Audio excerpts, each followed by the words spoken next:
等一下给台大的祖先。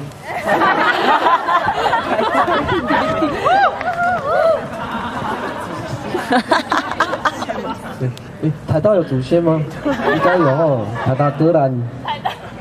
哇，台大格兰主要还我土地不得了了，中下东路6段以后，上亿了，哇，那很难的。其实我来台北生活、读书、工作，应该也有10年了。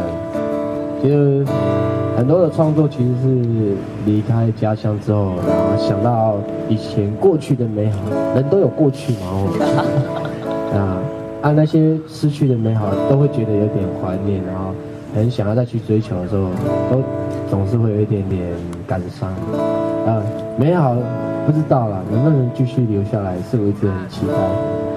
然后我觉得分享是一个很重要的力量。我常常告诉我部落的弟弟妹妹啊，就是你们要有信心去跟人家分享。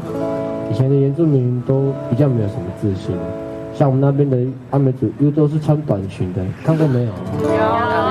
很性感哦。对。都是毛袜系列的。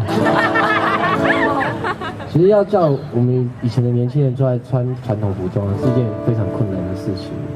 就好比较达悟族的穿传统服，然后兰屿达悟族他们的更劲爆，他们是丁字裤的。不知道为什么时代变迁之后，这些美好的事情就变得那么害羞的，跟不好意思跟人家分享，而且变得很没有自信。但好在我觉得这几年真的慢慢有些朋友真的很喜欢原住民，也给原住民的年轻人很多力量。然后我带着这些孩子，国高中生啊，在分享的同时，他们会觉得他们自己不够的话，他们还会回去跟老人家请假，这是我自己的感觉。然后当然也是靠大家，就是愿意跟原住民一起分享我们做的事情。然后我唱一首歌，胡德思琪的所有的一个创作，叫《我在那边唱》。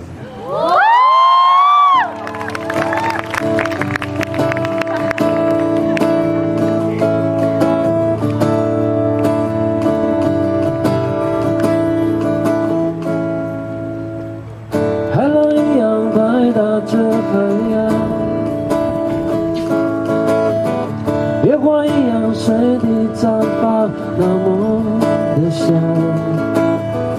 瀑布一样守候在家乡，我却离开那地方流浪。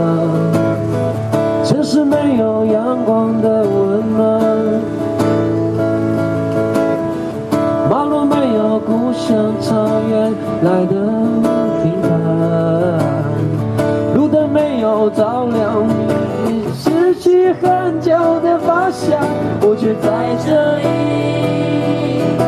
受伤。一起唱好不好？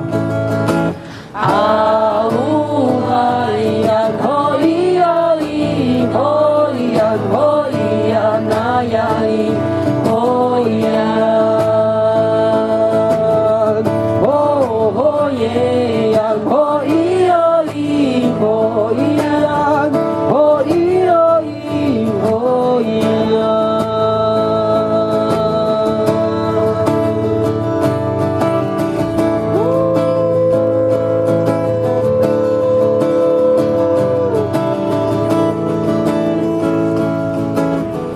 海浪一样拍打着海洋，野花一样随地绽放，那么的香。瀑布一样守候在家乡，我却离开那地方流浪。城市没有阳光的温暖，马路没有故乡草原来的平坦，路灯没有照亮我已迷失很久的方向，我却在这里